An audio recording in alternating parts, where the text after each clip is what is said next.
trying to leave nobody out, but I can only speak on what I know. And what I know is the smell of family recipes from grills and ghetto parks. Uncles testing the boyfriends of nieces as Cool in the Gang blares in the background. I'm talking black families. Where the only thing heavier than your grandma is the food she about to cook. Where after church becomes a smorgasbord of sleeping, we got holidays down packed in black families. Some of the only times of the year where cousins from separate hoods all gather and voyage in the direction of that auntie who ribs be slamming, or that uncle who owns a restaurant. Bottom line, our gatherings consist of catching up with people we know from old pictures, studying the lines in their smiles and how they weren't there last year. We got jokers, hard lives, characters, church ushers, and NBA hopefuls who are one ACL tear away from moving us all out the ghetto. We got our own spa, too. Get your locks retwisted from one of the 15 hair technicians on your daddy's side. And nah, they ain't go to school for it, but they grew up on blocks braiding cornrows to the back, and they better than best cuts. Question, what families have a fish fry, a football tournament, and a fist fight all in 2 hours? What families got aunties that cuss and sing gospel in the same sentence? What families pack church basements with birthday parties for kids who grow up and don't go to church no more? And I know some feel excluded. I could read the comments now. I grew up in a strong Irish household, and everything that brother mentioned rang true to us as well. Dope. But I could only speak.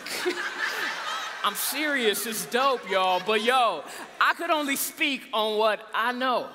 And what I know is Kool-Aid, hot ribs, deviled eggs, yams, sugar diabetes, hypertension, uncles checking blood sugar at the table only find levels more bipolar than cousins who just got out the joint, attitudes from nieces who miss fathers they never met, cousins who got woke off YouTube but still can't count tutu. Our paradoxes are weighty.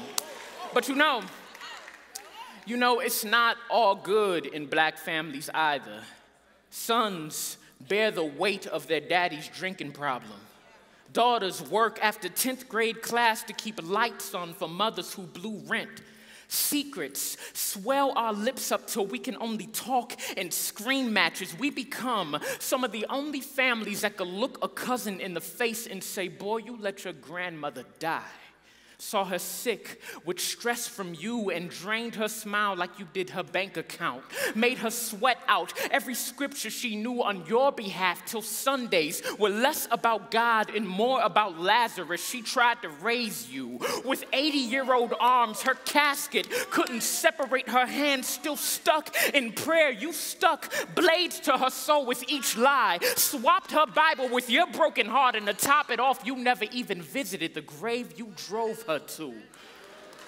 The mistakes in our families run deep, where lines are drawn because families find fault. These fault lines trimmer divides, gossip, secrets, lies, splits. We all know secrets that shrivel up black bodies worse than cancer does. The only difference is we're used to seeing each other skinny in that way. And no electric slide can slide past the fact that we need to talk. No cookout can settle the pain in my stomach, and I don't want to push past things anymore.